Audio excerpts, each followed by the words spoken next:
Bonjour, merci de nous rejoindre. Alors, je me présente, je m'appelle Maud Cupens, je suis business partner pour RiseSmart, la division de Randstad qui est spécialisée dans les transitions de carrière et dans l'outplacement, d'autre part dans la formation, le coaching des collaborateurs, la ligne hiérarchique et des comités de sélection.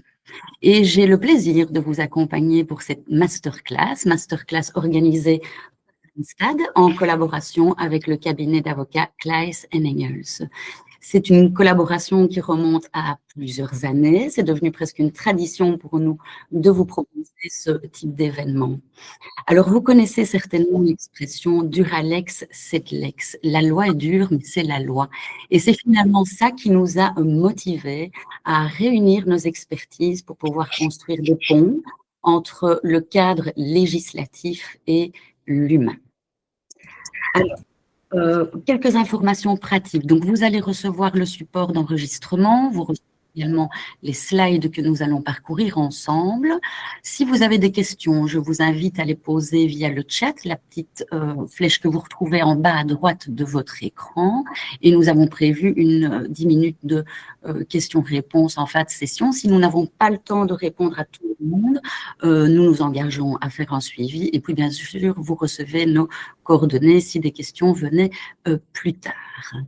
Alors, l'agenda, on va démarrer avec nos partenaires Claes & Engels en nous plongeant au cœur de la législation et des dernières évolutions suite à l'arrivée d'un nouveau gouvernement. Dans la seconde partie, ma collègue Pascal Van Hout et moi-même, nous reviendrons sur les stratégies pour éviter les licenciements en misant sur l'engagement des collaborateurs. Nous aborderons aussi le rôle de l'organisation, des managers dans une période d'absentéisme, des trajets de réintégration et enfin, nous verrons comment gérer les départs avec dignité. Alors, sans plus attendre, parce que vous avez vu, l'agenda est chargé, on a prévu une courte pause de 10 minutes plus ou moins à la moitié de la présentation. Je vais céder la parole à nos deux orateurs du jour pour Claes & Engels, qui sont Elisabeth de Hepsé, collaboratrice au cabinet depuis 2020 et qui pratique le droit du travail sous ses différentes formes. Elle est accompagnée de François Leenaerts, qui est l'un des associés fondateurs du cabinet Claes & Engels, spécialisé en droit du travail et en droit social. Elisabeth et Henri-François, je vous cède la parole. Merci beaucoup et bonjour à toutes et tous. Mais comme vous le disiez très justement, Maud, l'agenda est chargé et voici le programme de notre présentation. Donc, Elisabeth et moi allons vous parler de 6 sujets. Le premier, c'est l'actualité en matière de législation, en matière de réglementation sociale, les nouveautés ou celles qui sont attendues. Nous vous parlerons de la loi sur la recherche privée, qui est entrée en vigueur fin décembre 2024, qui a fait couler beaucoup d'encre au cours de l'année 2025. Ensuite, un mot sur la loi sur le statut unique, cette loi qui date maintenant d'un peu plus de 11 ans, qui a profondément modifié le paysage de la rupture du contrat de travail, avec une question particulière sur le sort de la clause sur préavis. Ensuite, un mot sur l'indemnité pour licenciement manifestement déraisonnable, parce que vous, en tant que praticien, vous avez sans doute remarqué que de plus en plus souvent, les décisions de licenciement étaient challengées et les travailleurs demandaient à recevoir une motivation formelle des raisons pour lesquelles ils ont été licenciés. Un mot sur l'outplacement et la problématique de la retenue des 4 semaines de rémunération. Quand peut-on les retenir? Comment la calculer, cette retenue? Et enfin, un mot sur la protection. Et là, on a dû choisir, puisqu'il y en a tellement, 2 types de protection, celle attachée à la qualité de conseil en prévention et celle attachée à la qualité de DPO. Alors, pour commencer, la législation qui est dans le pipeline, qui a déjà été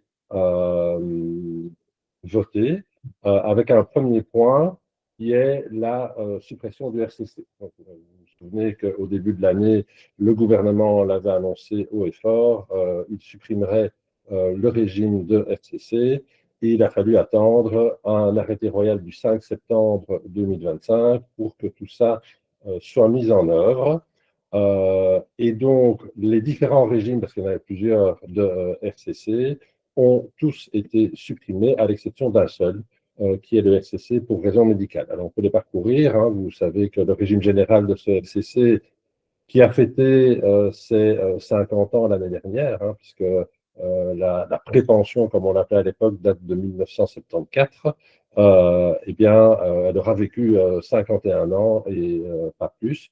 Régime général, donc, la CCT 17 prévoyait une possibilité d'accéder à ce régime de prépension RCC à partir de 62 ans si on avait 40 ans de carrière.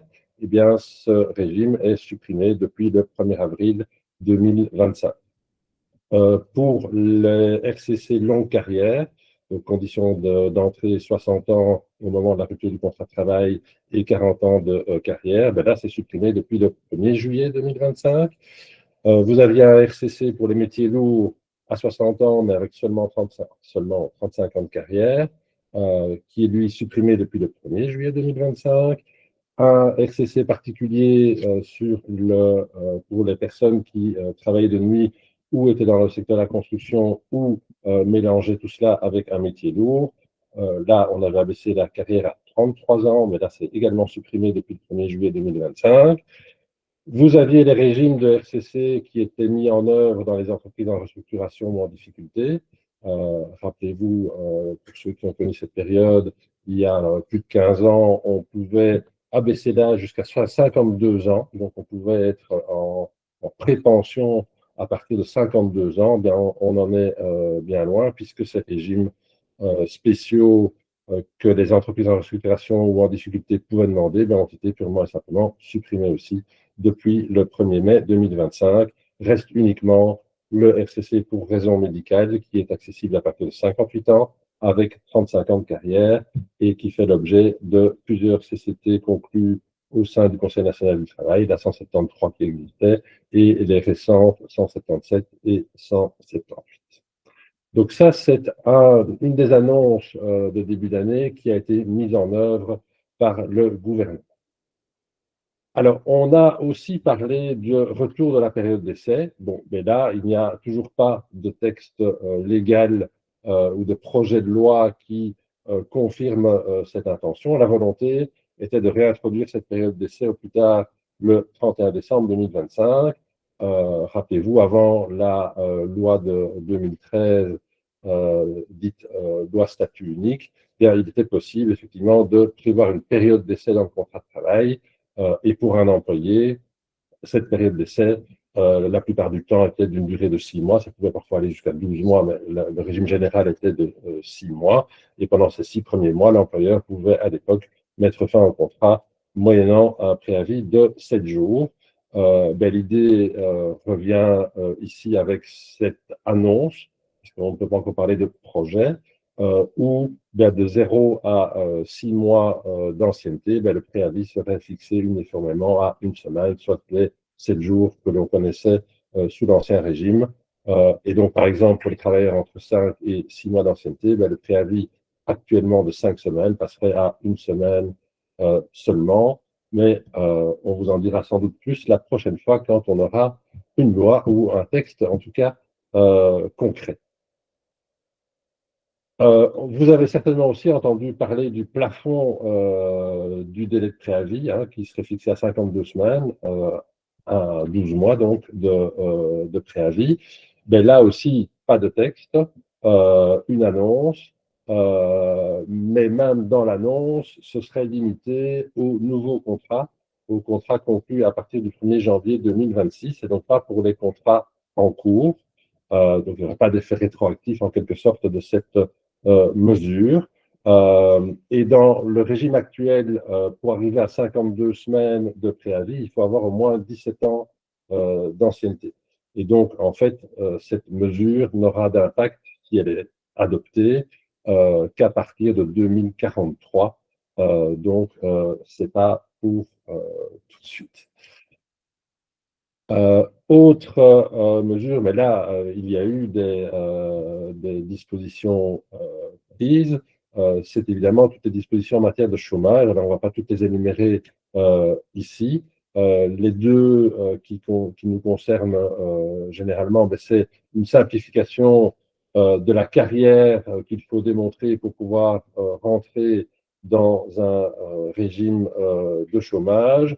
Et puisqu'on parle de rupture du contrat de travail, une nouvelle disposition qui permet à un travailleur de démissionner et d'avoir néanmoins droit aux allocations de chômage pendant une période de 6 mois qui est prolongeable une deuxième fois d'une nouvelle période de 6 mois dans l'état actuel de la réglementation, puisque ceci ne sera applicable qu'à partir du 1er janvier 2026. Dans l'état actuel de la réglementation, un travailleur qui démissionne est sanctionné par l'ONEM, puisqu'il n'est pas considéré comme un chômeur involontaire. Il a quitté volontairement son emploi et donc il est susceptible d'être sanctionné, alors pas à durée indéterminée, mais dans une fourchette entre 4 et 52 semaines. Les statistiques montrent que généralement l'exclusion est de l'ordre de 8 à 10 semaines. Mais dans la loi, en tout cas, la sanction pourrait aller jusqu'à 52 semaines d'exclusion. Et donc là, il y aura une dérogation à partir du 1er janvier 2026, puisque le travailleur pourra démissionner et demander immédiatement de bénéficier d'allocations de chômage pendant une période de 6 mois. On ne peut le faire qu'une fois sur sa carrière. Donc c'est vraiment une exception exceptionnelle entre guillemets. Alors, réduction du délai pour entamer la procédure de force majeure. Alors ça, on en parle aussi depuis le début de l'année et on n'a toujours rien vu venir. Vous avez entendu que le budget a enfin été adopté et que dans ce fameux budget, ben, il y a la volonté du gouvernement de faire retourner 100 000 travailleurs actuellement en incapacité de travail sur le marché du travail. Mais on n'a pas encore non plus en la matière de texte précis qui modifierait la réglementation actuelle.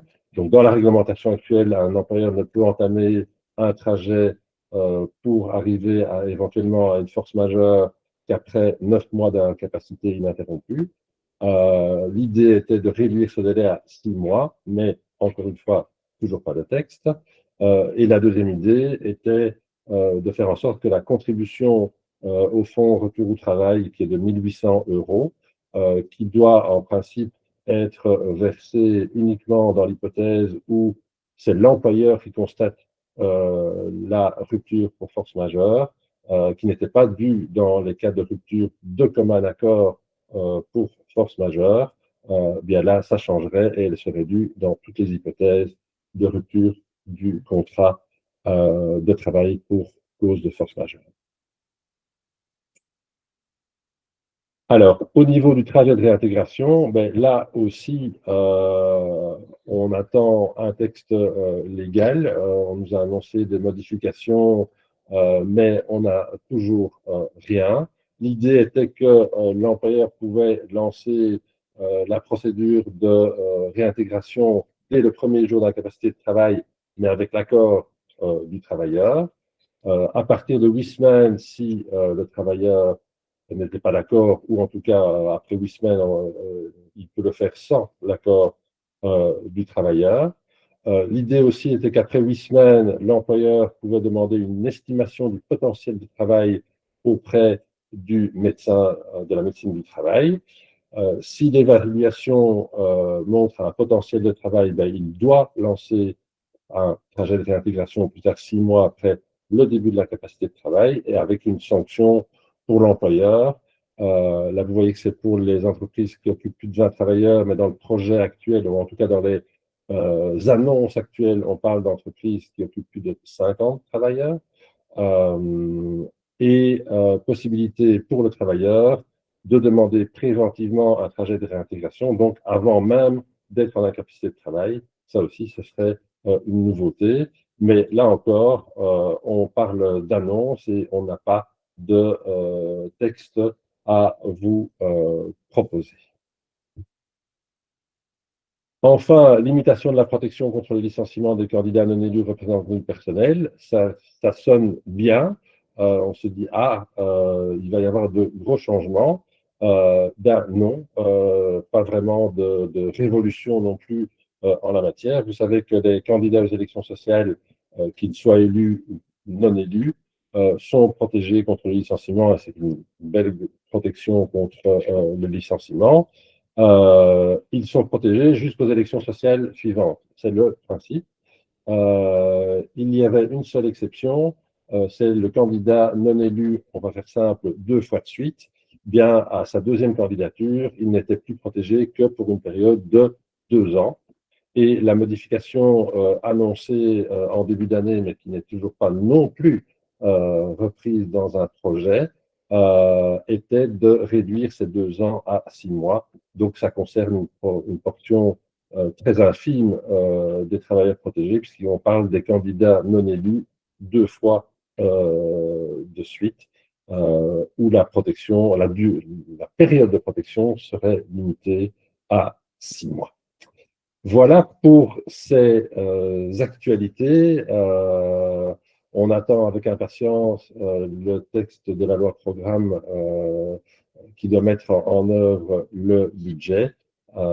Et je cède immédiatement la parole à Elisabeth pour le point suivant.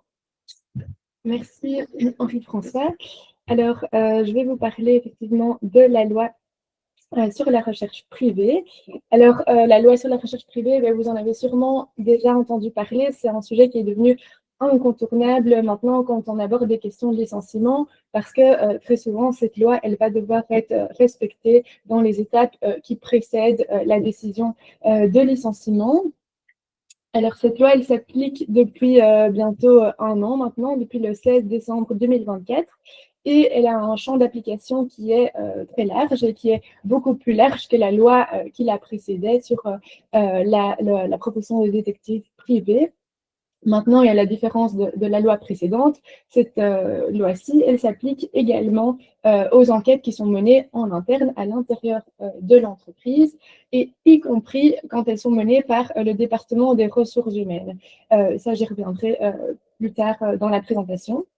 Donc, c'est pour ça qu'elle est vraiment importante à avoir à l'esprit dans le cas de licenciement. Alors, quand on dit enquête privée, le législateur vise le fait de collecter des renseignements afin de préserver les intérêts du mandant de l'enquête, donc ici souvent l'employeur, dans le cadre d'un conflit effectif ou potentiel, ou de rechercher des biens disparus. Donc, c'est une définition qui est très large et qui typiquement va viser le cas d'un motif grave potentiel pour lequel on va devoir rechercher effectivement s'il est avéré ou non, quelles sont les circonstances, etc. Par contre, il ne faut pas non plus aller trop loin. Il y a des situations qui n'entrent pas dans le champ d'application de cette loi.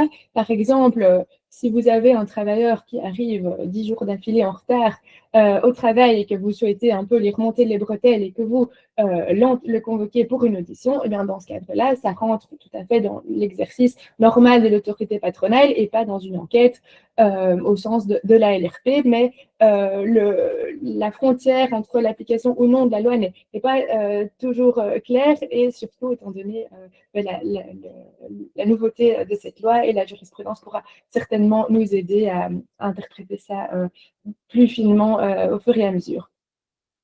Alors, ensuite, qui peut enquêter? Ça, c'est un élément auquel il faut être très attentif quand on amorce une enquête. Ça va être qui peut, dans les faits, concrètement, entreprendre des actes d'enquête. Alors, en interne, dans l'entreprise, il n'y a que 2 possibilités. Ça va être soit ce qu'on appelle, dans le cadre de cette loi, un service interne. Donc, ce sont des travailleurs de l'entreprise dont la fonction, de manière structurelle, est de réaliser des enquêtes. Dans les grandes entreprises, on retrouve souvent un département compliance ou d'autres nominations du style. Et donc, leur fonction habituelle, est dédiée à la réalisation d'enquêtes. Dans ce cadre-là, les membres de ce service interne, ils doivent obtenir une autorisation du SPF intérieur, et cette autorisation est liée à une carte d'identification que les enquêteurs doivent posséder. Et alors, il y a également des conditions personnelles pour pouvoir faire partie de ce service interne qui sont listées ici sur le slide. Donc, ça ne peut pas être n'importe qui non plus. Donc, ça, c'est la première possibilité. La seconde possibilité, c'est le département RH ou service du personnel dans la loi. Et donc, ça, c'est une exception de la loi parce que le département RH ne doit pas détenir cette autorisation ni la carte d'identification et peut mener alors des enquêtes, mais de manière occasionnelle dans le cadre d'une fonction plus large qui est celle de ressources humaines. Et par contre, et attention, toutes les autres dispositions de la loi, à part ces obligations d'autorisation, elles doivent être respectées quand le département RH, le service du personnel, mène une enquête. Donc, ça reste quand même utile pour le département RH aussi, cette loi. Et alors, en tout cas, et ça va peut-être nécessiter un peu un changement de culture d'entreprise pour certains d'entre vous, mais il faut essayer de limiter un maximum l'intervention de la hiérarchie dans le cadre de ces enquêtes, puisque la hiérarchie ne fait ni partie du service interne, ni du département RH, bien souvent, et donc ils ne peuvent pas, dans le cadre de cette loi, mener une enquête. Alors, une spécificité de la LRP, c'est également le fait que le législateur a interdit d'enquêter sur toute une série de domaines que vous retrouvez ici sur le slide. Alors, il y a des domaines qui sont évidents. En tant qu'employeur, on ne va pas enquêter sur l'orientation sexuelle d'un travailleur, par exemple, ça n'a aucun intérêt. Mais par contre, il y a d'autres domaines qui sont surlignés en rouge sur notre slide ici, qui sont des domaines dans lesquels potentiellement et de manière légitime, un employeur pourrait vouloir enquêter. Par exemple, le cas du comportement sexuel.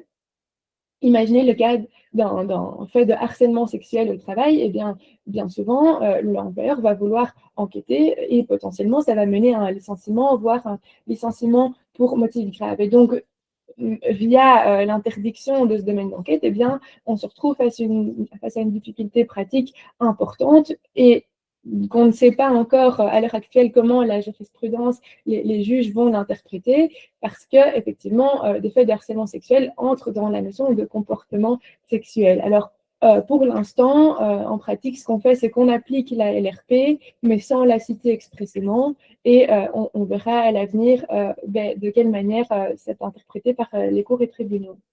Alors, un autre domaine interdit, c'est le domaine des données sur la santé. Et ça, également, c'est un domaine où, bien souvent, les entreprises vont vouloir enquêter, pas sur l'état de santé du travailleur en lui-même, mais sur des aspects qui sont annexes à cet état de santé. Par exemple, la question de savoir si un travailleur, éventuellement, exerce une activité accessoire pendant son incapacité de travail et éventuellement qui serait concurrente à l'activité qu'il exerce pour l'employeur. Alors, il y avait une jurisprudence qui existait dans le cadre de la loi précédente sur les détectives privés qui disait qu'enquêter sur justement la question de savoir s'il y a une activité parallèle qui est exercée, bien, ce n'est pas enquêter sur la santé du travailleur. Alors, l'avenir nous dira si cette jurisprudence sera confirmée ou non dans le cadre de la LRP. Et alors, un dernier point qui peut être problématique, c'est les conflits sociaux. Puisque dans le cadre d'un conflit social, vous pouvez avoir des voies de fait qui se présentent, donc par exemple la dégradation du matériel de l'entreprise, des vols, la séquestration de personnes, etc. Et ces faits aussi, souvent, ils vont mener à des conséquences disciplinaires et potentiellement une enquête va devoir être nécessaire pour les préciser et les établir. Et alors là, dans quelque chose qui peut nous aider, c'est que dans l'exposé des motifs de la loi, le législateur précise que le fait d'enquêter sur un vol qui a lieu dans une église, ce n'est pas enquêter sur les convictions religieuses de l'intéressé. Alors, peut-être qu'on peut se baser sur cette explication-là par analogie pour dire qu'enquêter sur un vol qui a lieu pendant une grève ou un conflit social, ce n'est pas enquêter sur le conflit social en lui-même. Mais ça, à nouveau, ce sera à déterminer un peu comment ce sera interprété par les juridictions du travail à l'avenir.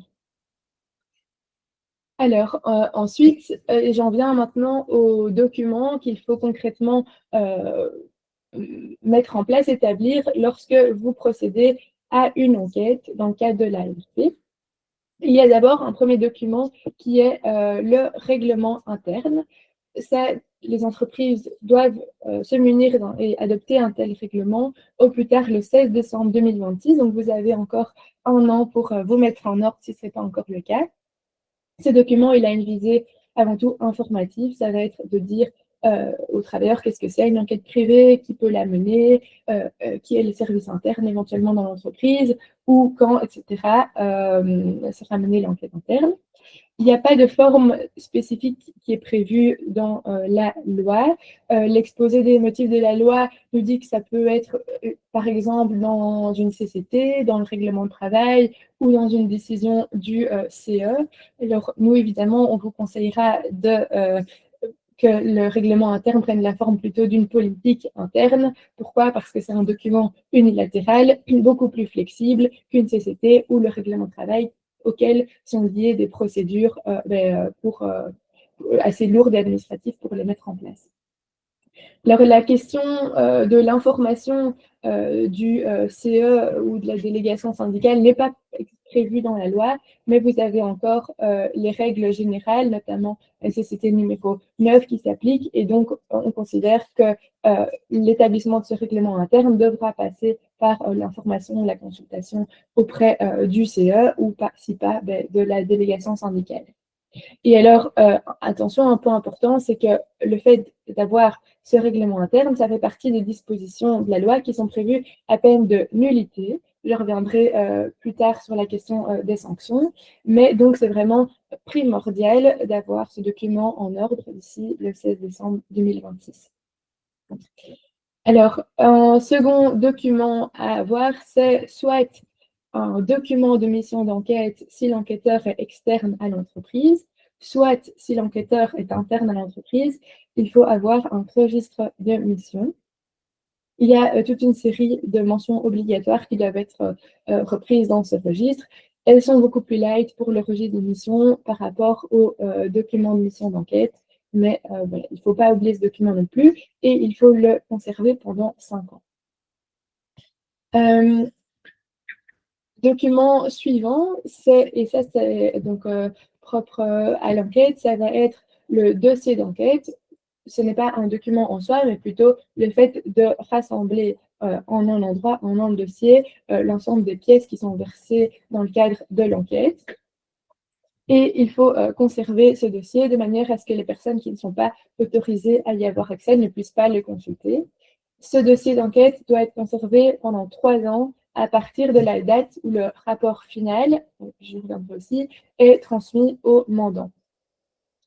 Un autre document, c'est le rapport d'enquête, entre guillemets. Il peut y en avoir un ou plusieurs éventuellement, mais en tout cas, le dernier rapport d'enquête mené doit s'appeler rapport d'enquête finale, nous dit la loi. Ce rapport, comme son nom l'indique, le but c'est de faire rapport en fait, de l'enquête, quels actes d'enquête ont été menés, quelles sont les conclusions de l'enquête, qu'est-ce qui a été découvert, etc. Et ce rapport d'enquête, il doit être communiqué au mandant, donc à l'employeur bien souvent, au plus tard 1 mois après le dernier acte d'enquête.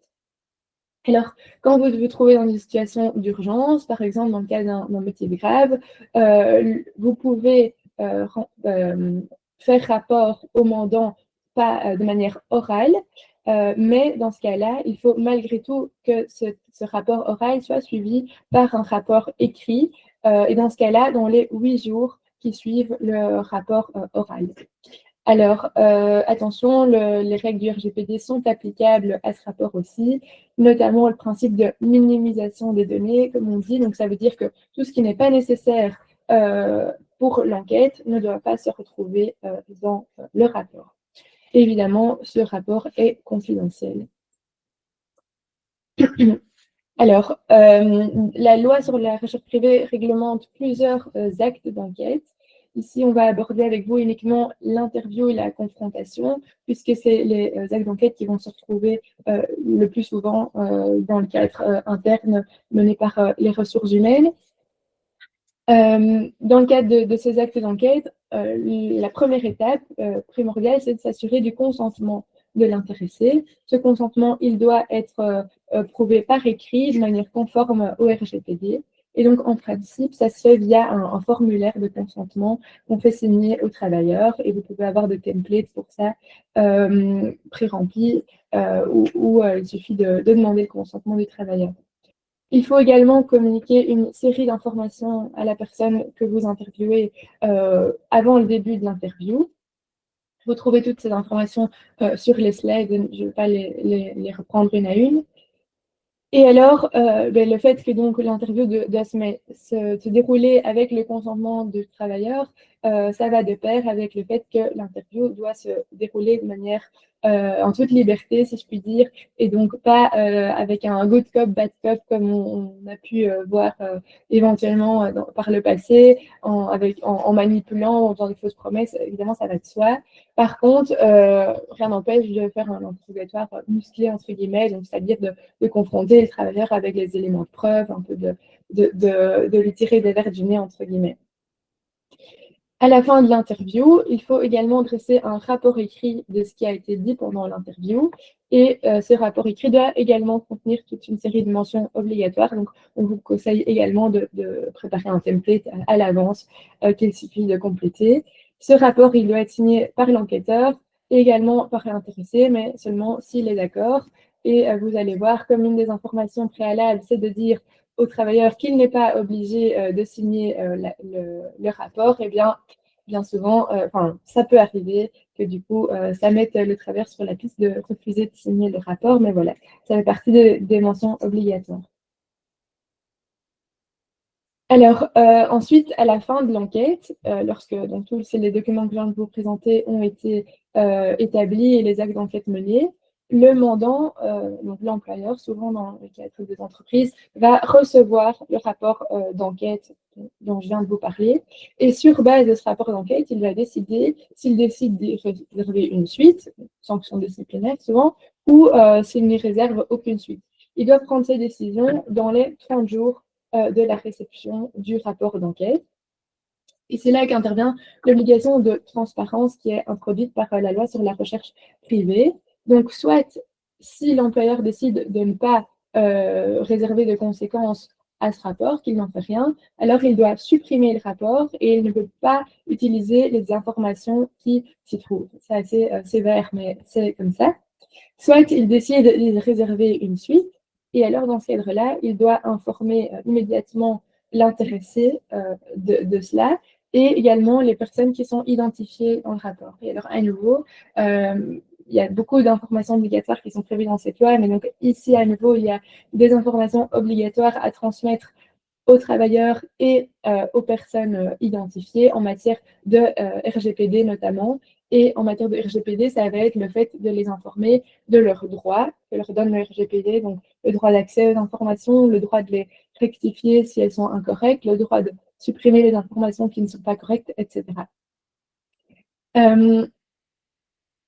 Ensuite, ici, vous avez, donc ça c'est un peu l'ensemble des documents et des étapes qu'il faut entreprendre.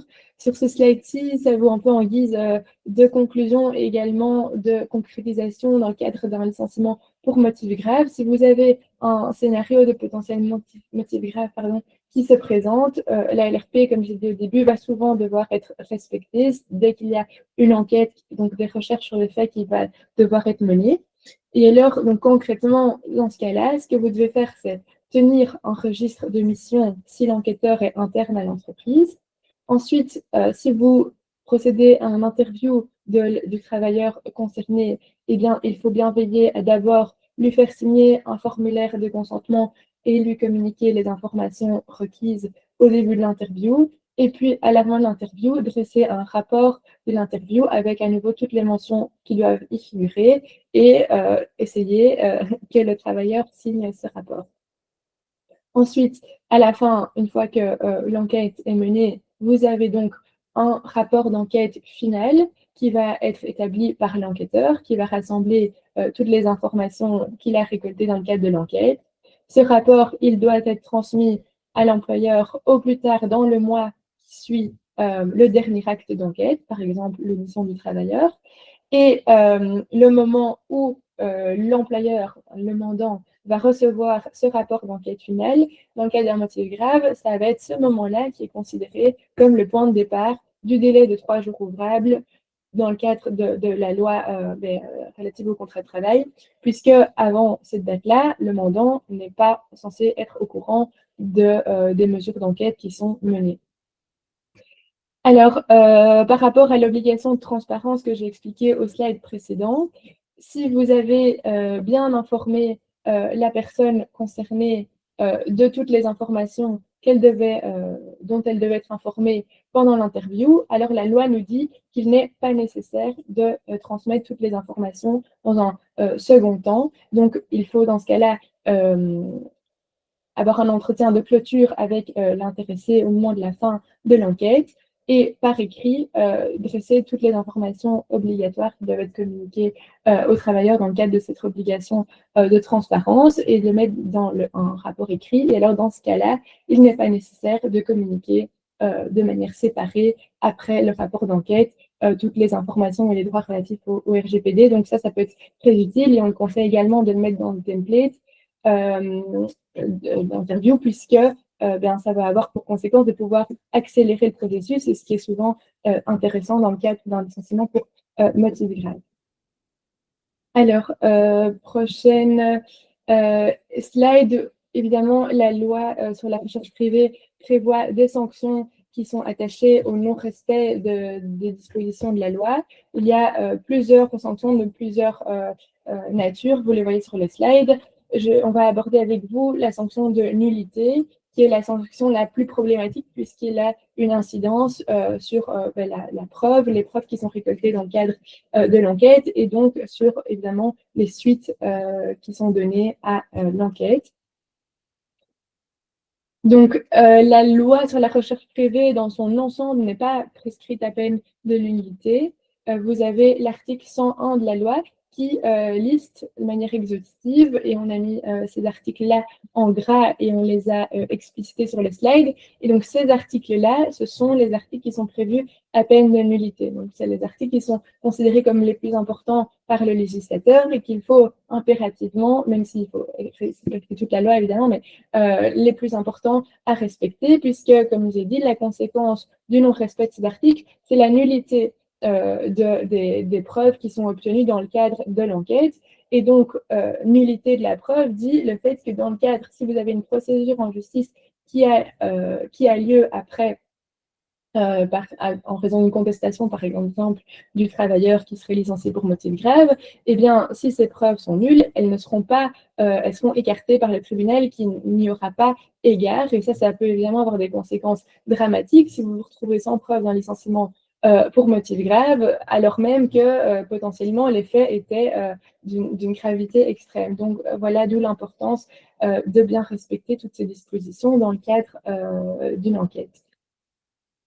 Voilà, et alors j'en ai fini sur la loi sur la recherche privée et je vais maintenant céder la parole à nouveau à Henri-François qui va vous présenter le troisième point.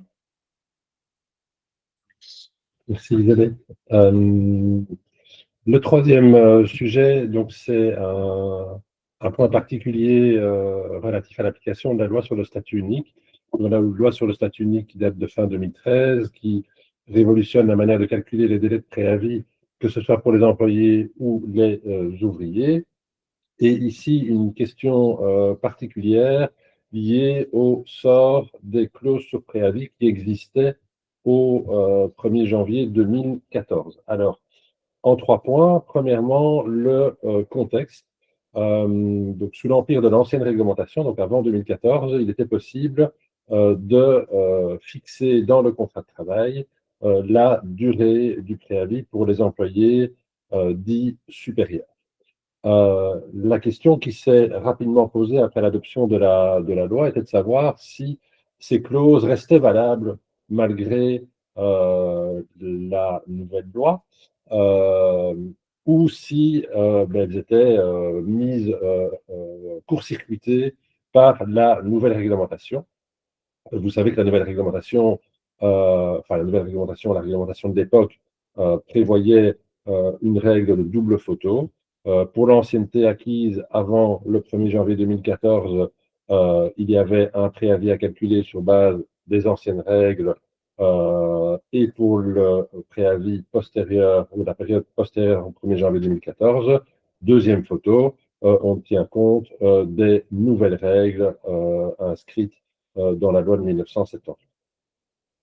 Il y avait donc ces mesures transitoires adoptées via les articles 68 et 69 de la loi, qui prévoyaient pour les travailleurs que, pour la partie antérieure au 1er janvier 2014, on tenait compte des règles applicables à l'époque, règles légales, réglementaires et conventionnelles. Pour un ouvrier, c'était simple, on prenait le préavis qui était fixé dans la CCT sectorielle, c'était celui-là qui était appliqué pour cette partie-là d'ancienneté. Mais il y avait une exception dans l'article 68 qui prévoyait que pour les employés, uniquement les employés dont la rémunération était supérieure à 32 000 et quelques euros, bien, on n'appliquait pas cette règle-là, mais une autre règle forfaitaire où la durée du préavis est fixée à 1 mois par année d'ancienneté. La question s'est donc posée, à partir du moment où on a une règle spécifique pour les employés qui gagnent plus de 32 000 euros, cette règle spécifique se substitue à la convention et à la clause dont le travailleur pouvait éventuellement disposer. 2 points. Un, est-ce qu'on tient compte de cette clause pour la première étape de la double photo? 2, est-ce qu'on tient compte de cette clause pour la deuxième étape de la double photo? Alors, premier point, est-ce qu'on en tient compte pour la première étape de la double photo? Et vous verrez que les chiffres sont assez parlants, ça fait quand même pas mal de différences.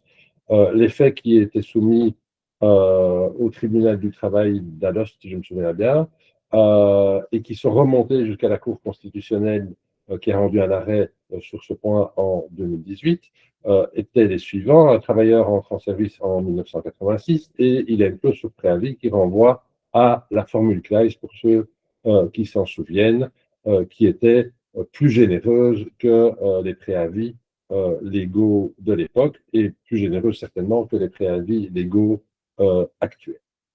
Au 31 décembre 2013, il peut être considéré comme un employé supérieur puisqu'il gagne largement plus que 32 000 euros et il est licencié en 2015. Et il dit, moi je souhaite qu'on applique cette clause sur préavis, en tout cas pour l'étape 1 de mon préavis, pas pour l'étape 2, uniquement pour l'étape 1, et ça me fait un total de 41 mois de préavis si on applique la grille Claes qui est prévue dans mon contrat. L'employeur dit, mais non, la loi dit que pour les employés dont la rémunération est supérieure à 32 000 euros, c'est 1 mois par année d'ancienneté, et donc dans votre cas, ça fait 28 mois. C'est quand même évidemment une très grosse différence. Il n'y avait pas de débat à l'époque pour savoir si cette clause était valable ou pas. Les parties étaient d'accord pour dire qu'elle avait été valablement conclue, en tout cas au moment où elle avait été signée. Le tribunal constate que la loi est effectivement claire. On parle d'1 mois par année d'ancienneté et donc la clause n'a pas à s'appliquer puisque la loi est claire. Mais il en déduit aussi qu'on traite différemment les employés supérieurs des employés inférieurs et donc soumet la question à la Cour constitutionnelle de savoir si cet article 68 de la loi de décembre 2013 est bien légal ou pas.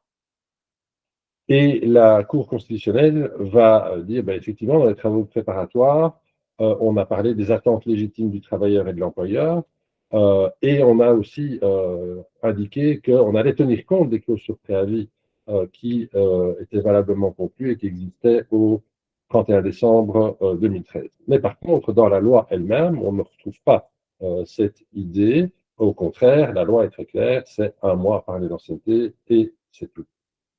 Et la Cour constitutionnelle va juger que en fait, cette différence entre employés supérieurs et inférieurs, elle est fondée sur un critère objectif, oui, puisqu'il y a un chiffre qui sépare les deux catégories, mais que cette distinction n'est pas pertinente. Et elle va donc considérer que cet article est illégal dans la mesure où il empêche l'application de la clause sur préavis.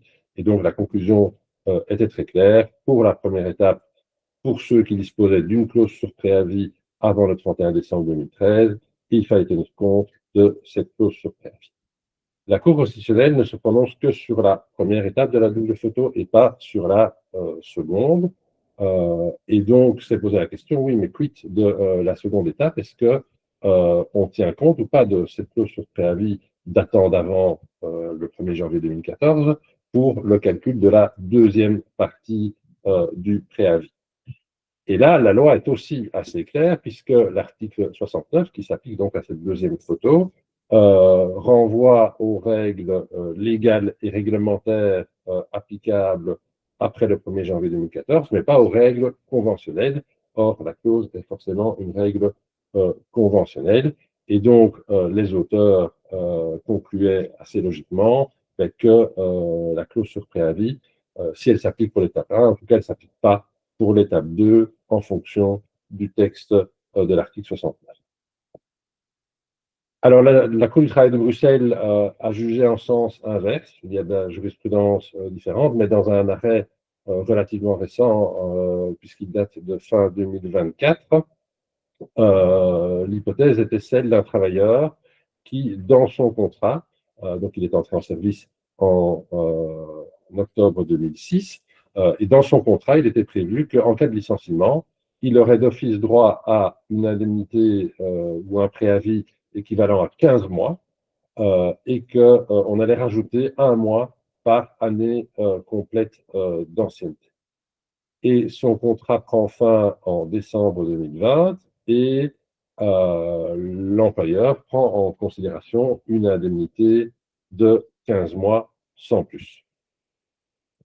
Le travailleur dit, ben non, moi j'ai dans mon contrat une clause qui dit 15 mois plus 1 mois par année d'ancienneté, donc ça fait 29 mois.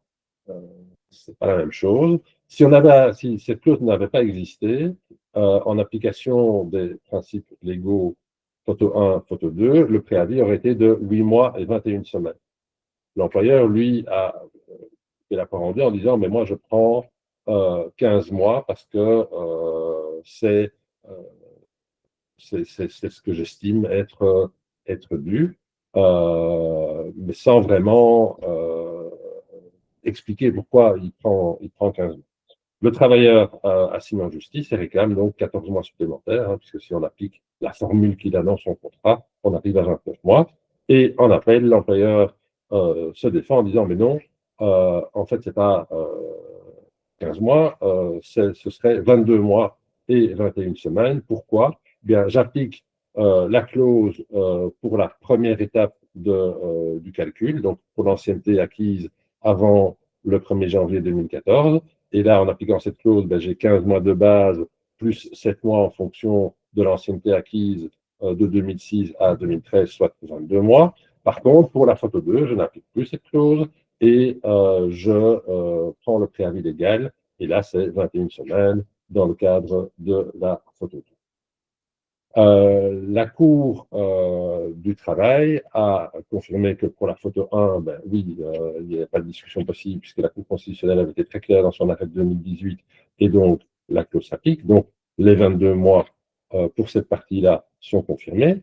Et pour la deuxième partie du délai de préavis, ben, la Cour constate effectivement que la loi ne prévoit pas d'application de clause sur préavis, mais tenant compte de l'argumentation de la Cour constitutionnelle dans son arrêt de 2018, à savoir attente légitime du travailleur, il y a une clause valable, et donc le travailleur peut s'attendre à ce que cette clause s'applique en cas de licenciement, bien la Cour du travail va considérer que cette clause doit également s'appliquer pour la deuxième étape et donc donner raison au travailleur en appliquant la clause tant pour la partie d'ancienneté antérieure au 1er janvier 2014 que pour la partie postérieure. Cet arrêt est définitif, même s'il existe de la jurisprudence en sens contraire, il y a beaucoup de chances que les décisions futures aillent dans ce sens-là. Et sachez que dans l'intervalle, ben, l'article 68 de la loi qui a été malmenée par la Cour constitutionnelle a été modifié et que maintenant la loi prévoit explicitement que pour la photo 1, en tout cas, on appliquera la clause contractuelle si elle existait au 31 décembre 2013. Voilà pour ce point. Je vous repasse la Merci. parole, Aude. Merci Henri-François, merci Elisabeth pour cette première partie. Donc 10h22, je vous propose de faire 10 minutes de pause. On reprend à 10h32. Et alors je rassure quand même les participants qui ont posé des questions. On y revient à la fin de la présentation. Donc restez avec nous et on se retrouve dans 10 minutes. Merci. Tout de suite.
Alors, je vais vous inviter à revenir dans la présentation. Après ces quelques minutes de pause, on va pouvoir reprendre la deuxième partie.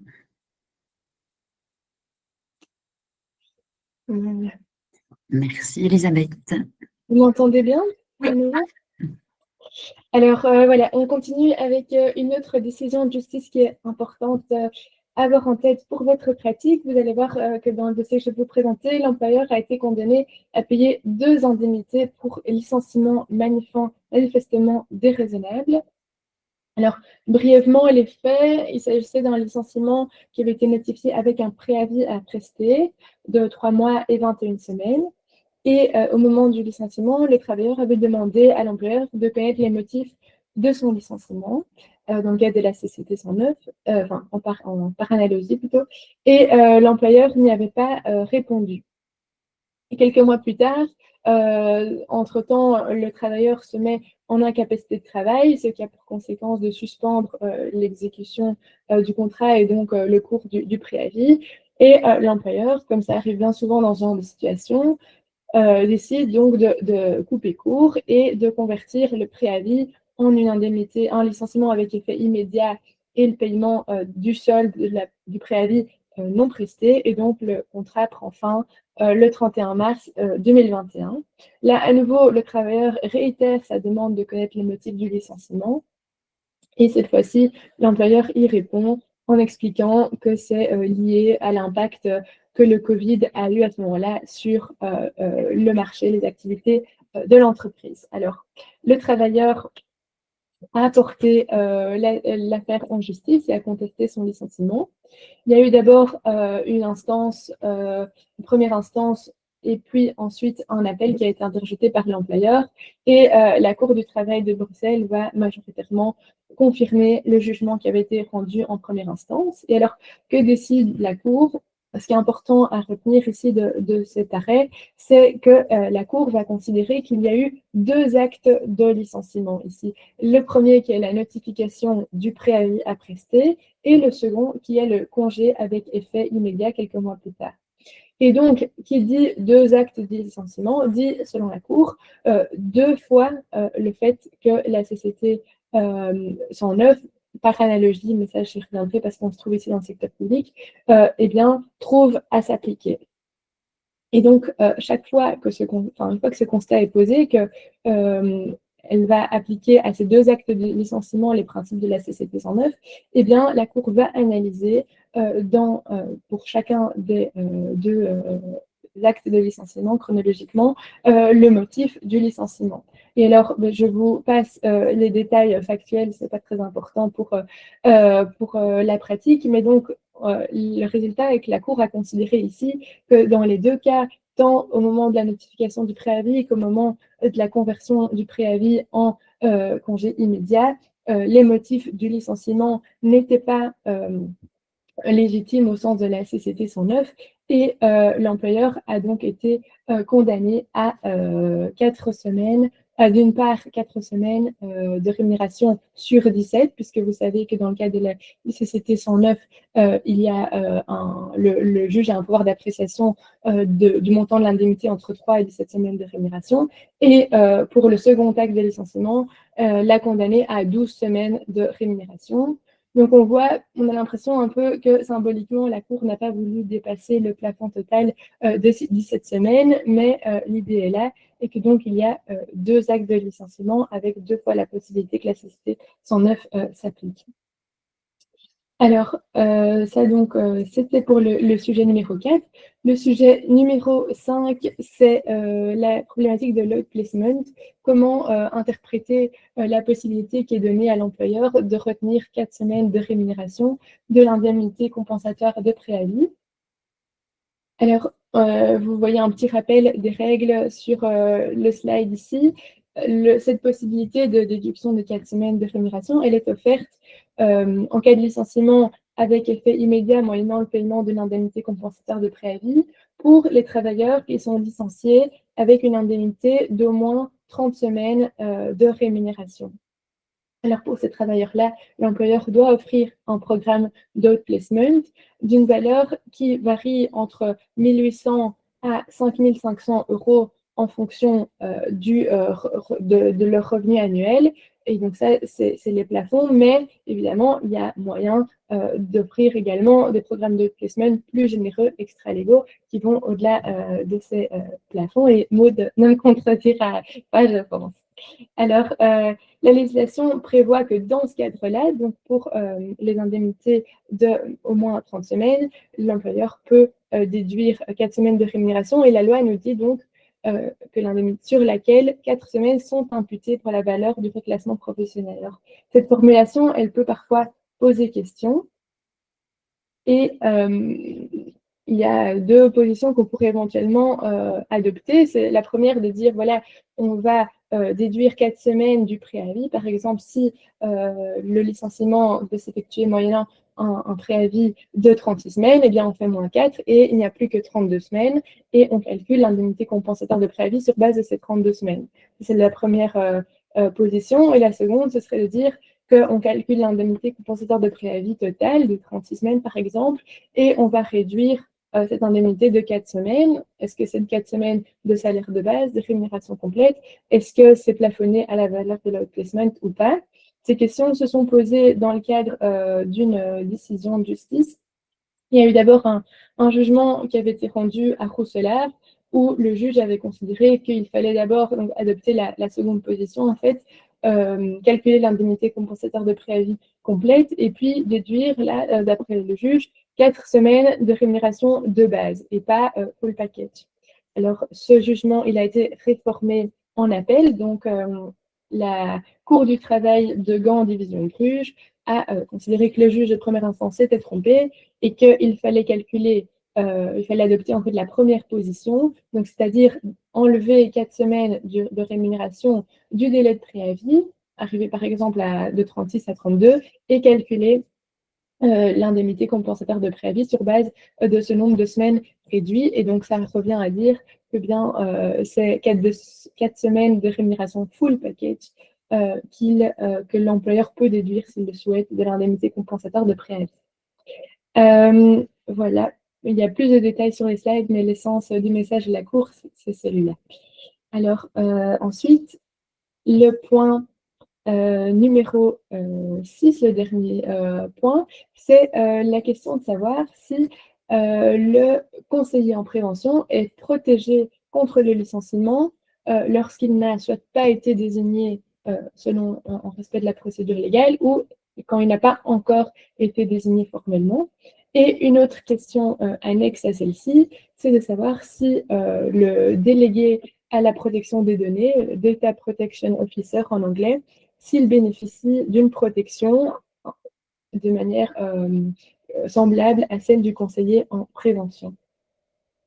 Alors, le conseiller en prévention, quelques rappels également tout d'abord. Toutes les entreprises qui occupent au moins 20 travailleurs doivent désigner en interne, donc un travailleur qui a la fonction de conseiller en prévention. Ça peut être une fonction qu'il exerce à 100% ou qu'il exerce partiellement à côté d'autres tâches dans l'entreprise. Et pour les plus petites structures, donc de moins de 20 travailleurs, là, c'est l'employeur lui-même qui peut endosser les tâches liées de conseiller en prévention.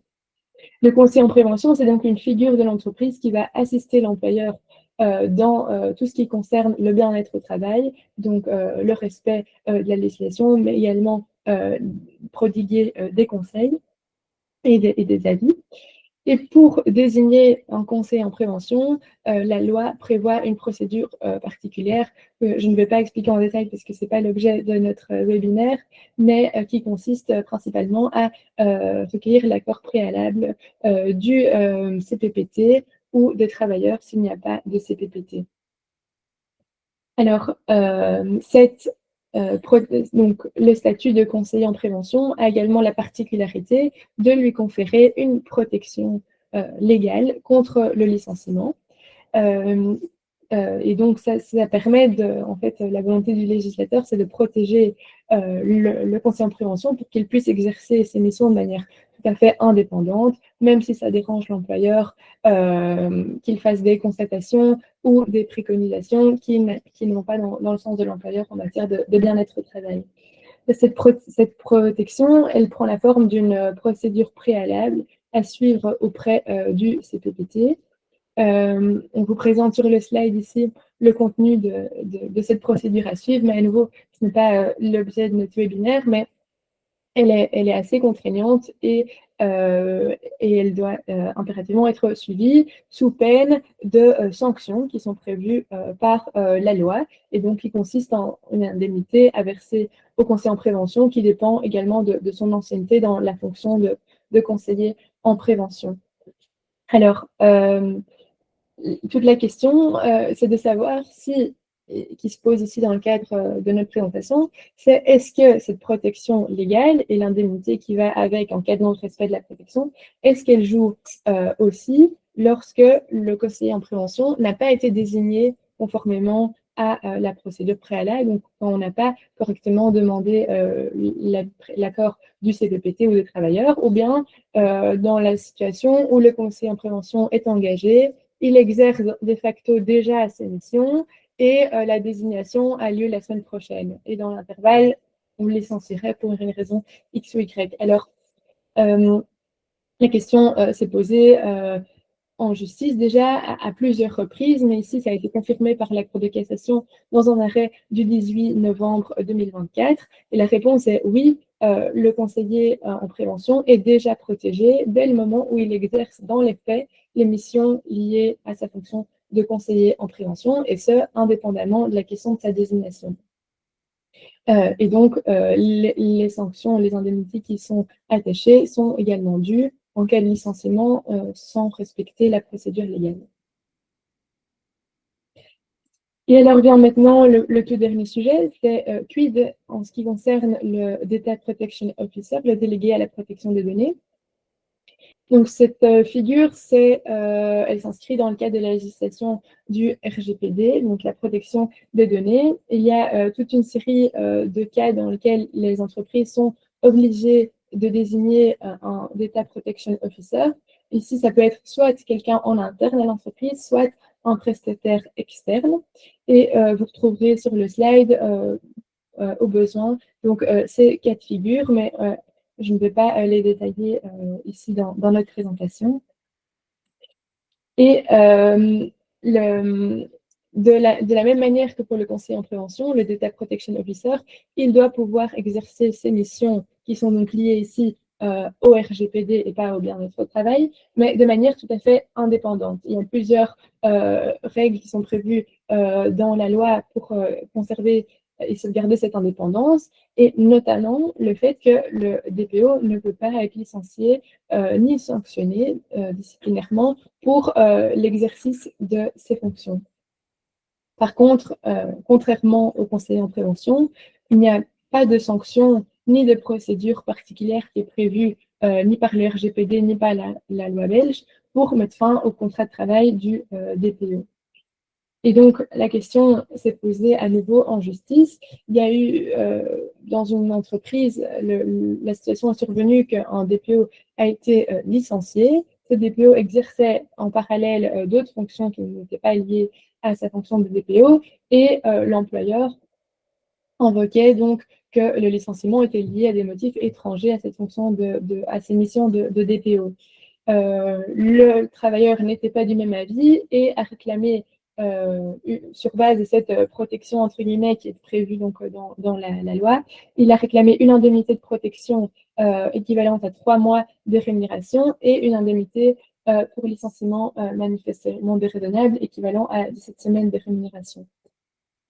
Alors concernant l'indemnité de protection, eh bien, le tribunal a considéré donc qu'effectivement, il n'y avait pas de sanction qui existait dans la loi, mais qu'on pouvait malgré tout accorder des dommages et intérêts aux travailleurs pour non-respect de cette interdiction de licenciement liée à l'exercice des fonctions, puisque ici, le tribunal a considéré que le licenciement était en partie en lien avec les fonctions de DPO.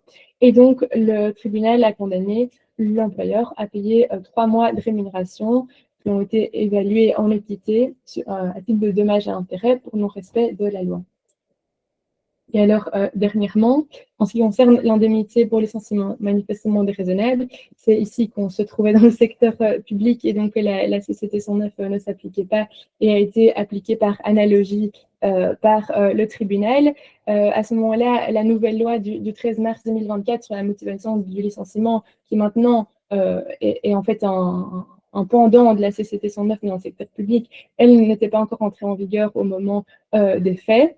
Et donc, le tribunal a appliqué la CCT 109 par analogie et il a considéré ici, et de manière un peu contradictoire avec sa position par rapport à l'indemnité de protection en tant que DPO, ben, il a considéré ici que l'employeur prouvait des lacunes dans l'exercice de la fonction du travailleur et que donc les motifs du licenciement étaient avérés et légitimes. Et donc, il n'a pas condamné l'employeur à des dommages et intérêts par analogie à la CCT 109. Et donc, ben, ça pose un peu question, puisque, mais bon, c'est limité à ce cas d'espèce-là, quid donc de l'indemnité de protection qui avait été accordée au regard donc, de cette ce jugement dans le cadre de cette seconde partie du jugement. Voilà, alors j'en ai terminé pour nos sujets. Je vais laisser la parole à Maude maintenant pour sa partie. Et alors, après la présentation de Maude, on répondra à vos questions dans la mesure du temps qui nous reste. Merci, merci Elisabeth. Alors, de clôturer le partage de la présentation et c'est toi Pascal qui va commencer. Pascal Van Hout qui est Senior Advisor dans les activités de RiseSmart en Career Development. Bien, alors je prends directement mes slides devant moi. Voilà. OK. Bien, alors on va passer maintenant à toute autre chose, une autre partie où on va donc examiner comment mettre l'accent sur une approche proactive et centrée sur l'humain. Alors, on va d'abord s'intéresser au développement proactif des talents et puis on va aborder brièvement ce qu'il faut faire en cas d'absence d'un collaborateur et comment aborder la réintégration. Et puis c'est Maude qui va conclure ensuite en expliquant comment quitter avec dignité en cas de licenciement. Est-ce que vous m'entendez ? Oui, OK. Alors, le développement proactif des talents, premier sujet. La meilleure défense est une bonne attaque. Alors, je vais le dire peut-être de façon plus positive, c'est afin d'éviter des procédures de licenciement coûteuses et des litiges, il est important de miser sur un développement proactif des talents, sur le développement de carrière et sur une culture axée sur la croissance. Alors oui, le monde du travail est en constante évolution, on le sait, le recrutement et donc la fidélisation des talents, ça nécessite aussi une approche différente. Alors oui, il y a la numérisation, l'innovation, l'intelligence artificielle qui ont une influence importante sur les rôles et les fonctions, mais d'autres éléments sont aussi à prendre en compte, évidemment. Il y a la flexibilité, le travail hybride, le bien-être, l'engagement et l'entrepreneuriat durable. Alors le tout premier exercice qu'on vous propose de faire, c'est celui-ci. C'est cartographier le flux des talents. C'est-à-dire, c'est savoir est-ce qu'on a aujourd'hui tous les talents dans notre public et où se trouve au fait tout le potentiel. Donc, est-ce que je sais aujourd'hui quels sont les talents que j'ai aujourd'hui, mais est-ce que je sais aussi quels sont les talents dont j'ai besoin aujourd'hui et les talents dont j'aurai besoin dans l'avenir?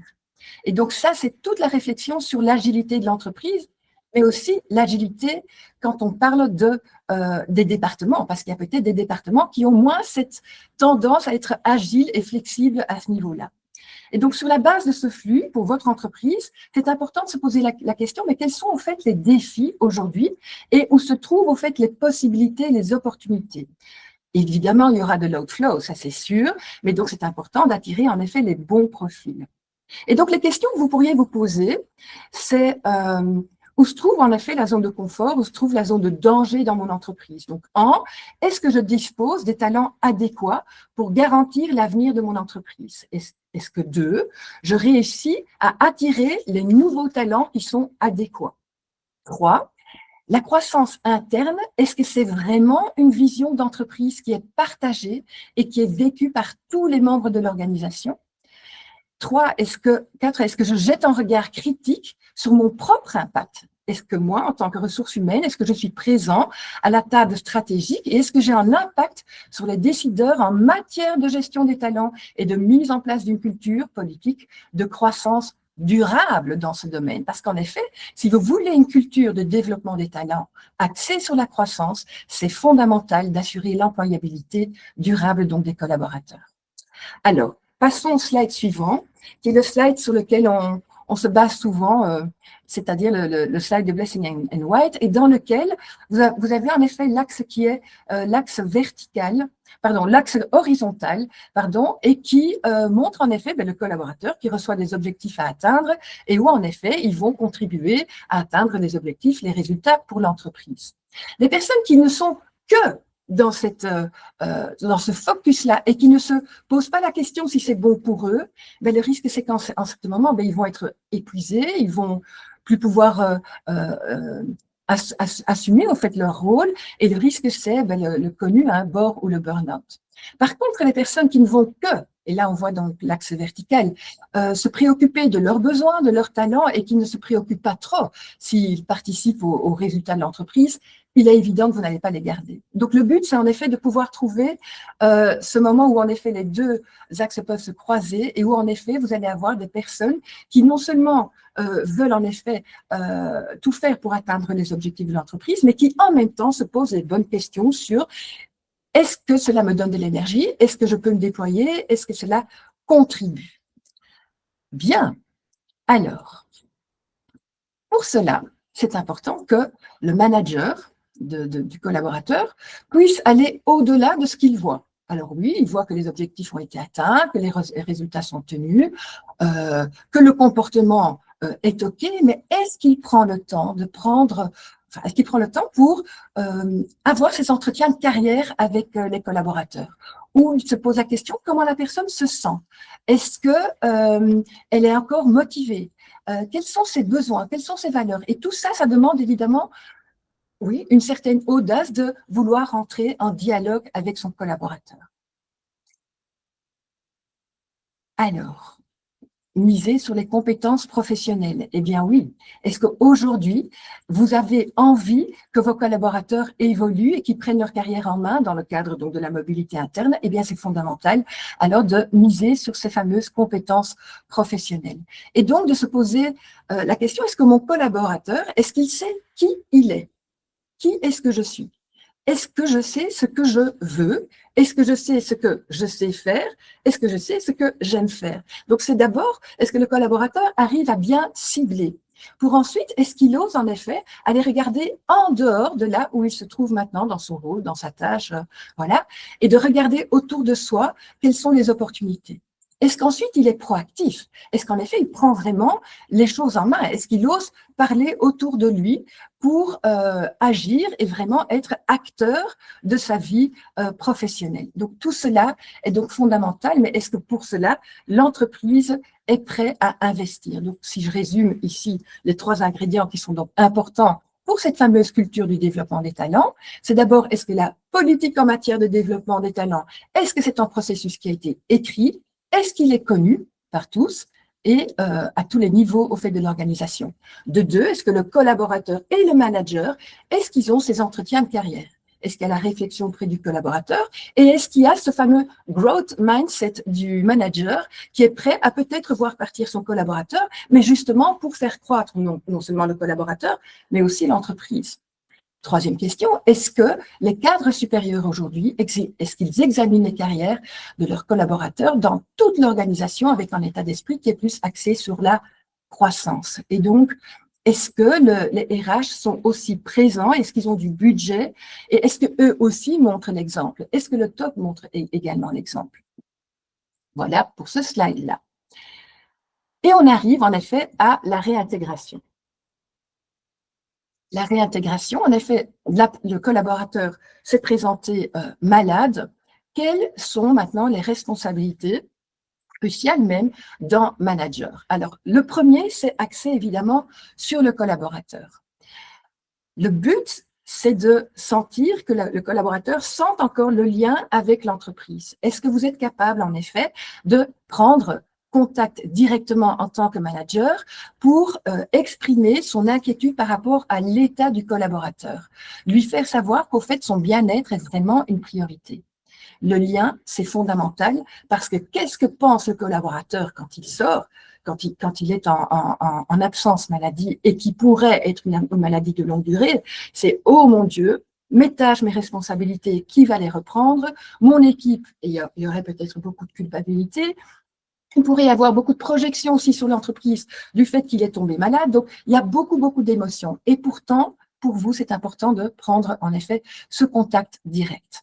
Il y a ensuite à respecter en effet la législation et toutes les procédures, et donc de signaler correctement et rapidement l'absence et de fournir les informations adéquates aux collaborateurs. Et puis le troisième, c'est veiller à ce que vous ayez un contact fréquent et approprié. Et souvent à ce niveau-là, on voit que beaucoup d'entreprises, enfin dans notre domaine, on voit vraiment beaucoup d'entreprises où il n'y a pas encore cette culture où on garde et où on maintient le contact. Et pourtant, c'est tellement important, en effet, d'avoir une certaine fréquence qui a été discutée avec le collaborateur, quel est le moyen, quelle est la fréquence, afin de garder ce lien, afin que le collaborateur puisse en effet sentir qu'il est important. On a des statistiques qui disent qu'une personne sur deux va revenir dans les 6 mois, et donc c'est tellement important en effet alors de garder le lien. Au plus qu'on attend de prendre contact et d'entretenir ce lien, au moins de chances qu'en effet le collaborateur va réintégrer sa fonction, voire l'entreprise. Alors, le deuxième slide qui explique en effet ce que vous devez faire en tant qu'employeur ou manager au niveau de l'organisation du travail. Alors, c'est sûr qu'il y a donc des tâches qui doivent continuer et donc qu'est-ce qui peut être repris par l'équipe, mais peut-être aussi par les remplaçants temporaires. Il y a donc à bien réfléchir, à bien répartir, je vais dire, ces tâches afin que la charge de travail soit bien réaliste. Et il y a la fameuse équipe, évidemment. L'équipe à qui il y aura donc à communiquer de façon discrète et respectueuse l'absence du collaborateur. C'est ce que vous avez décidé et convenu avec le collaborateur au moment où vous l'avez entendu ou lu. Et ce serait important de bien soutenir également et de montrer votre reconnaissance à l'équipe et surtout d'être attentif aux signes peut-être de surcharge de travail parce que c'est important qu'eux aussi gardent l'énergie et n'aillent pas également dans cette surcharge et dans cet épuisement professionnel. Et puis, il y a la troisième phase, cette fameuse phase où, en effet, le collaborateur émet l'envie de vouloir revenir. Eh bien, c'est à ce moment-là que commence la réintégration. C'est se mettre autour de la table et aller voir qu'est-ce qui a été convenu avec son propre médecin traitant, le médecin du travail, au niveau du retour. Et donc, d'aller regarder, en étroite collaboration évidemment avec les RH et la médecine du travail, de ce qui est réaliste. Établissez, donc évaluer et ajuster en effet ce plan d'action en temps utile, donc ce temps au moment où la personne émet l'envie de revenir, et puis de voir de quelle façon est-ce qu'on peut en effet amener ce travail adapté, soit au sein de l'équipe, soit au sein de l'entreprise. Et aujourd'hui, on le sait très bien qu'il y a beaucoup de personnes qui reprennent de façon progressive, et donc de quelle façon est-ce que je peux adapter l'horaire, avoir un travail qui est adapté, voire aller vers le job crafting. Tout ça, en effet, ça amène donc un besoin de flexibilité et un état d'esprit qui est orienté vers la croissance.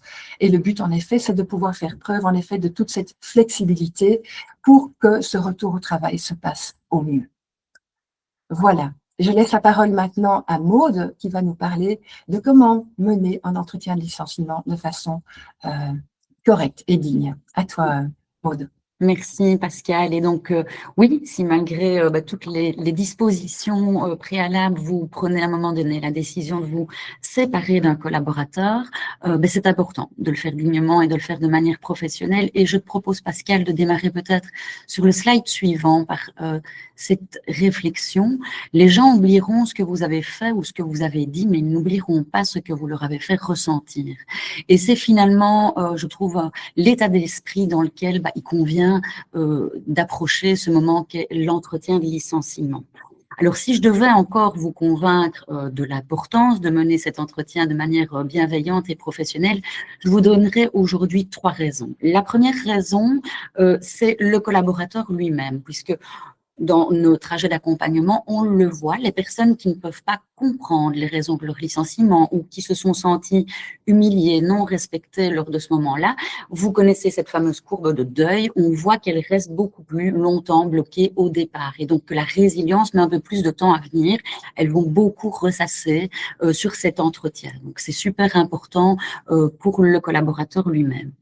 La deuxième raison, c'est évidemment votre employer branding, la façon dont vous allez vous séparer des collaborateurs, elle a un impact sur votre image à l'externe et c'est certainement encore aujourd'hui plus renforcé par les réseaux sociaux ou les réseaux professionnels. On voit parfois des messages un peu acerbes par rapport à son ex-employeur, donc ça a un impact là sur votre attractivité et ça a un impact aussi sur les personnes qui sont encore dans l'entreprise puisque des sentiments peut-être de peur ou un manque de confiance peut s'installer aussi pour les personnes qui restent. Donc, c'est important de souligner ce moment. La troisième raison, et c'est celle qui doit certainement vous parler, c'est vous, en tant que manager RH, en tant que DRH, parce que pour être en contact avec vous quand vous procédez à ce type d'entretien, j'entends que vous êtes souvent oublié de cette procédure. Tout le monde s'accorde dans l'organisation pour dire que c'est un rôle qui vous revient avec cette casquette RH, effectivement, mais c'est pas pour autant que c'est simple pour vous non plus. Et donc, le fait de bien soigner ce moment, ça va renforcer chez vous ce sentiment d'intégrité et ça va permettre de diminuer la charge émotionnelle qui est derrière ces entretiens. Alors oui, Pascal, comment on fait ça concrètement? La clé, c'est dans la préparation. Bien préparer, c'est évidemment réduire les risques d'un litige face à une procédure qui aurait été bâclée. La première étape, c'est de préparer votre dossier. On en a entendu parler tout à l'heure avec Elisabeth et Henri-François. C'est motiver finalement la décision du licenciement. Et donc, pour les différents cas de figure, si vous êtes sur de la réorganisation, une raison économique, vous allez dresser ce bilan, vous allez expliquer s'il y avait des possibilités de mobilité interne ou pas. Si on parle de performance plutôt, vous allez vraiment retracer les différentes évaluations, vous allez reprendre les plans de développement qui ont été proposés, qui n'ont pas abouti. Et là, peut-être un petit tips, sensibiliser évidemment votre ligne hiérarchique parce que souvent, il y a des échanges qui sont faits, il y a des feedbacks qui sont donnés, mais c'est pas souvent retracé. Donc, j'entends aussi des managers qui doivent procéder à un licenciement et qui se retrouvent avec un dossier un peu vide. Donc là, c'est important de sensibiliser la ligne hiérarchique. Si on parle plutôt d'un licenciement pour force majeure médicale, vous allez retracer, évidemment, mettre en lumière le trajet de réintégration que vous avez proposé et qui n'a peut-être pas abouti. Et puis, si on parle des licenciements pour faute grave, vous l'avez entendu tout à l'heure, où vous avez un service juridique interne qui vous permet de bien préparer la chose, mais sinon, peu d'organisations font l'économie d'un conseil avisé, comme on a pu l'entendre tout à l'heure avec nos partenaires Class et Engels, puisque vous l'entendez, le diable se cache dans les détails. Donc, c'est important de bien constituer votre dossier. Toujours dans la préparation, vous allez aussi préparer tout ce package de sortie. Donc, regardez si vous allez demander à prester, pas prester le préavis, regardez la durée. Et puis, identifier tout ce qui peut être proposé aux collaborateurs. Est-ce que vous êtes dans un cas de figure où vous êtes obligé d'offrir un accompagnement type placement ou est-ce que vous allez simplement faire le choix de le proposer et de l'offrir aux collaborateurs? On prépare bien sûr tous les aspects logistiques, donc identifier qui va participer à l'entretien et qui va jouer quel rôle. Vous pouvez aussi demander un support externe, comme on peut le proposer chez nous. Ça veut dire qu'il y a quelqu'un qui sera là pour accueillir le travailleur juste après l'entretien de licenciement, il ne participe pas à l'entretien, mais il est là vraiment pour accueillir directement le choc émotionnel que la personne peut avoir. Les aspects logistiques, c'est aussi choisir un bon moment dans la journée. Alors, c'est quoi un bon moment dans la journée? C'est un moment où la personne peut quitter l'entreprise sans être sous le feu des projecteurs. Choisissez une salle qui soit relativement discrète, pas complètement vitrée, et pensez à prévoir, ça paraît bête, mais des boissons, des mouchoirs avec vous. La durée de l'entretien, ça ne doit pas être très long, c'est 20-30 minutes maximum, mais gardez du temps dans votre agenda si la personne doit, a beaucoup de questions. Et puis pour vous aussi, vous permettre d'avoir un sas entre deux rendez-vous, c'est important aussi. On prépare tous les aspects émotionnels. Alors, c'est répondre et anticiper un maximum de questions. On ajoutera peut-être un FAQ ici dans la présentation, mais c'est des questions qui vont être vraiment contractuel sur ce que la personne va avoir comme package de sortie, mais ça peut être aussi beaucoup plus large sur comment je restitue mon matériel, est-ce que je peux aller dire au revoir à mes collègues, est-ce que je peux reprendre mes effets personnels, donc bien anticiper tout ça aussi dans la préparation. Anticiper les émotions, c'est quoi? C'est les émotions auxquelles vous allez être confrontés, elles vont de différents types, vous pouvez être face à de la tristesse, à de la colère, à du déni, à de la négociation, donc préparez peut-être une phrase type pour chacune des émotions et identifier les vôtres, parce que vous aussi, en tant que RH, vous êtes parfois au courant d'un contexte privé, délicat, difficile, qui est compliqué aussi pour vous. Et donc, le fait d'être conscient de vos propres émotions, ça va vous éviter bien des écueils dans la communication. On peut passer au slide suivant. Alors, on en arrive à l'entretien lui-même. Le message court, concis, sans ambiguïté. Quand on arrive dans cet échange, parfois on a tendance à vouloir commencer par des banalités pour briser la glace. On évite ça absolument. Il faut vraiment que dans les premières minutes, la personne comprenne qu'une décision a été prise. Et donc, ça, j'insiste vraiment, c'est vraiment de commencer votre phrase par, voilà, nous avons décidé, vous parlez en nous, au nom de l'organisation, de la direction. Peut-être un petit tips, plutôt faire le lien avec « nous avons décidé de mettre fin à notre collaboration, au contrat de travail », mais non pas de te licencier, on ne cible pas la personne, donc ça c'est important. Les interactions qui vont se passer lors de cet entretien, rester dans une posture d'écoute active. La personne va certainement vouloir se justifier, argumenter, laissez-la s'exprimer, mais ne rentrez pas dans un débat. Alors, vous revenez à votre message très factuel de départ. Le but de l'entretien n'est pas ici de donner du feedback que vous avez déjà donné plusieurs fois par le passé. Laissez la place aux émotions, reconnaissez les émotions, donc confirmez-lui qu'elle a le droit d'être en colère. S'il y a vraiment trop d'émotions aussi, vous pouvez proposer un entretien ultérieur quelques jours après pour pouvoir revenir sur les éléments que la personne n'est pas à même d'entendre sur le moment même. Gardez un peu de temps pour les questions, bien sûr. Et puis alors, sur la fin, on clôture l'entretien. Là, c'est plutôt RH qui reprend souvent ce rôle en reprécisant le package de sortie, le soutien que vous allez offrir aux collaborateurs en matière d'accompagnement dans sa transition.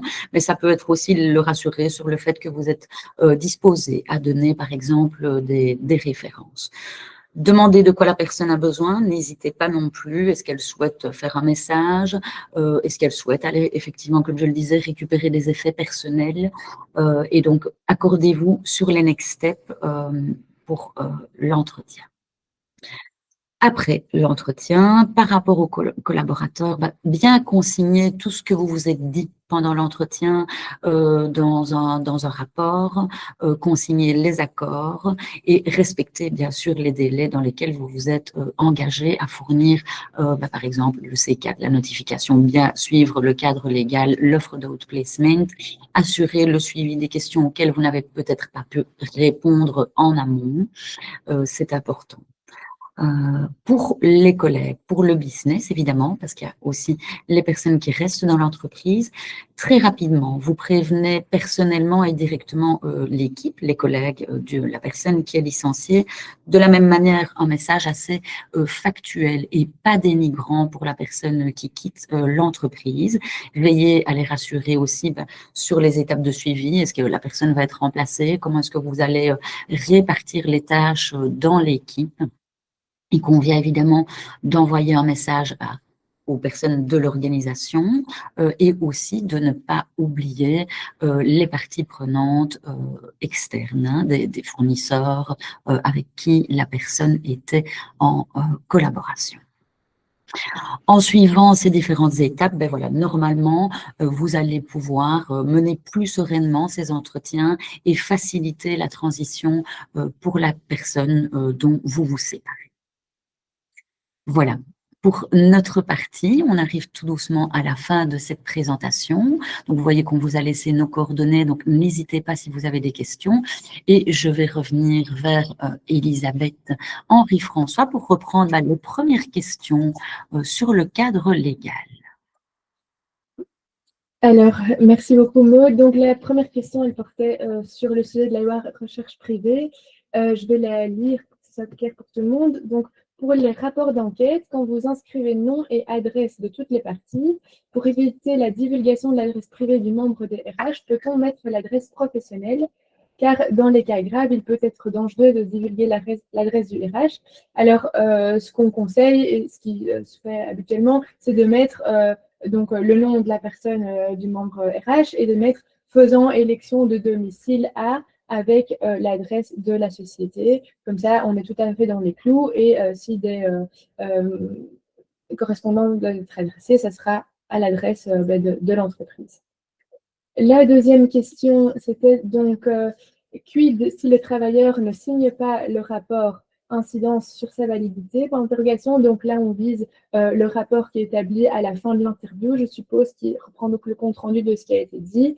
Alors, le rapport reste valide malgré tout. Ce n'est pas une règle qui est prévue à peine de l'unité. Par contre, évidemment, dans le cadre de l'analyse du dossier de licenciement éventuellement ultérieurement par le juge, la force probante donc, du rapport, donc est-ce que ce qui est écrit dedans est véritablement ce qui a été dit, eh bien, elle sera plus difficile à apporter et ça fera plus l'objet d'une balance, on va dire, de la part du tribunal. Donc, c'est plutôt dans ce sens-là que c'est important d'essayer d'inciter le travailleur à signer, mais le rapport existe malgré tout, en tous les cas.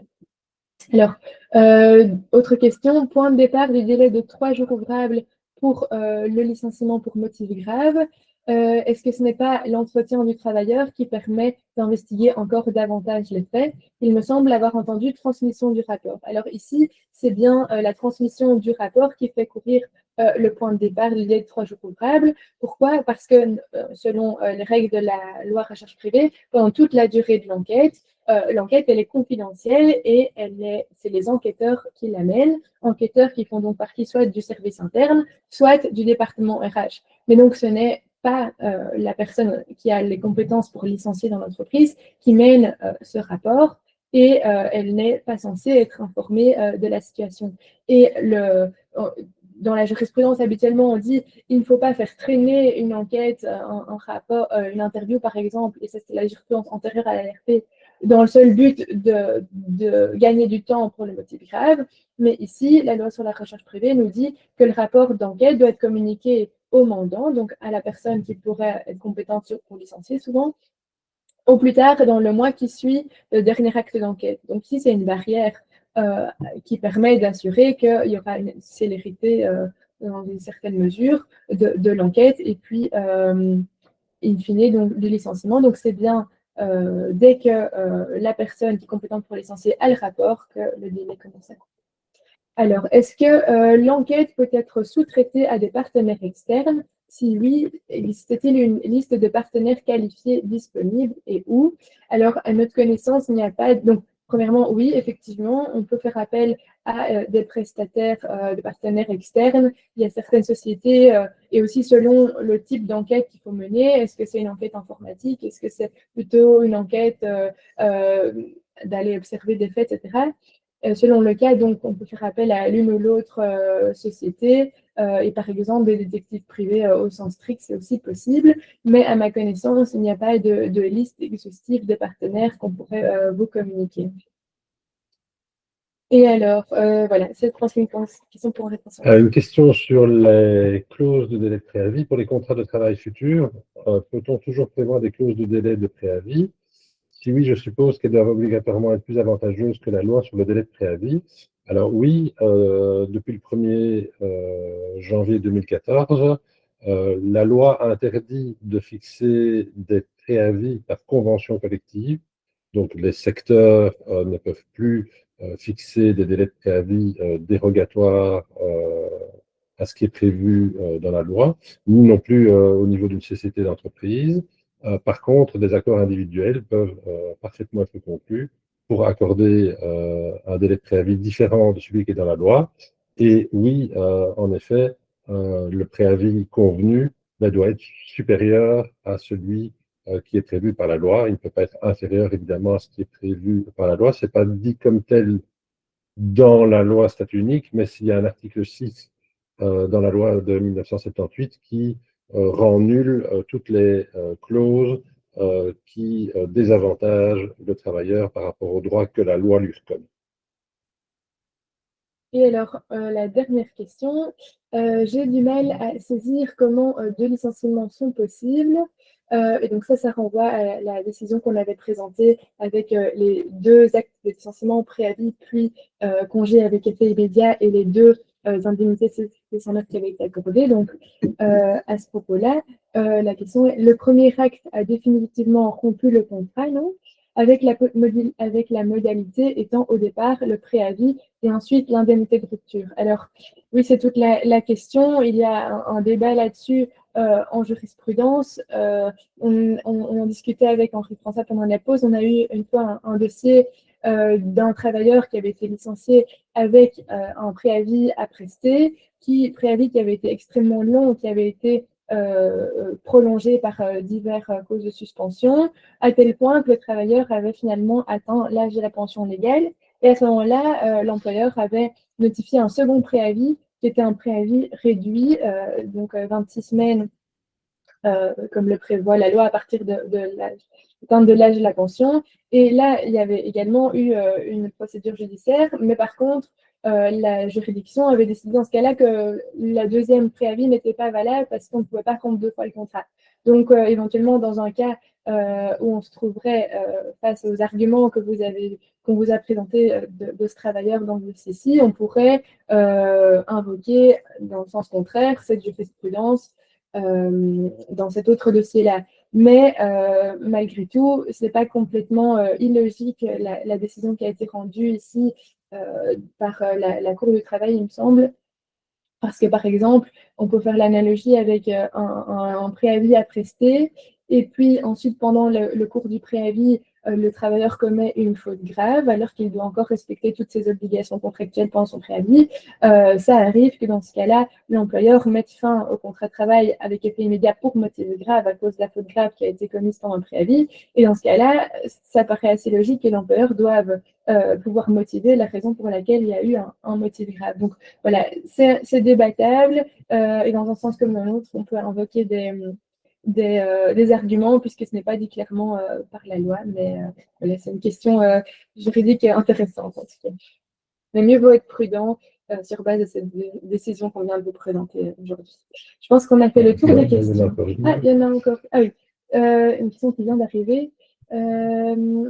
Nous envisageons de licencier notre responsable production pour les questions de budget, mais il est également notre conseiller en prévention. Est-il protégé? Devons-nous lui payer une indemnité supérieure au préavis normal? Alors oui, à partir du moment où il exerce dans les faits des missions de conseil en prévention, ce travailleur est protégé, et ce, même s'il exerce d'autres fonctions dans l'entreprise. Alors, vous pourrez voir sur les slides la procédure à suivre préalable au licenciement pour mettre fin au contrat de travail de ce travailleur conseiller en prévention. Si la procédure est correctement suivie et qu'elle aboutit à la possibilité de le licencier, eh bien, il n'y a pas d'indemnité supplémentaire à verser. Cette indemnité supplémentaire, elle ne doit être payée que si la procédure n'est pas respectée et que le licenciement a lieu malgré tout. Et alors, encore petite précision à ce niveau-là, c'est que dans le cas particulier où un travailleur qui est conseiller en prévention exerce en parallèle une autre fonction, l'indemnité, donc qui est pour préciser, de 2 ans s'il a moins de 15 ans d'ancienneté dans la fonction de conseiller en prévention, ou de 3 ans de rémunération s'il a plus de 15 ans d'ancienneté dans la fonction de conseiller en prévention, eh bien cette indemnité-là, elle est proratisée en fonction du pourcentage de temps de travail que le travailleur consacre à la fonction de conseiller en prévention. Donc, pour faire simple, si en l'avenant, par exemple, qui prévoit qu'il est conseiller en prévention, il est mis qu'il exerce cette fonction à 30% et que 70% du temps restant, il est responsable de production, eh bien, ces 2 ans de rémunération, par exemple, seront proratisés à 30%. Donc, 30% de 2 ans de rémunération. Mais ça, à nouveau, c'est que si la procédure n'est pas suivie et que vous mettez fin quand même à son contrat de travail. Voilà. Voilà, je pense que nous avons répondu à toutes les questions posées. Nous vous remercions pour votre bonne attention et repassons la parole à Maude. Oui, merci Elisabeth, merci Henri-François. Est-ce qu'il y a une question qui nécessite d'être posée à voix haute? Je vois qu'il nous reste quelques minutes, donc si quelqu'un souhaite aller plus loin dans les questions, c'est le moment. J'espère en parallèle que cette session vous a été utile. Beaucoup d'informations, très bien vulgarisées. Merci, Elisabeth et Henri-François. Avec plaisir. Votre présentation nous a aussi apporté beaucoup d'informations. Absolument. Le côté plus humain, comme vous dites parfois, notre pratique. Merci à tous. Ah, je vois encore une question. Peut-être. Oui.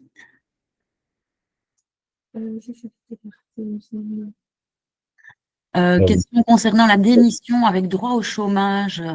Est-ce qu'il faut... Il faut effectivement 3000 et des jours de travail comme passé professionnel. Tout à fait.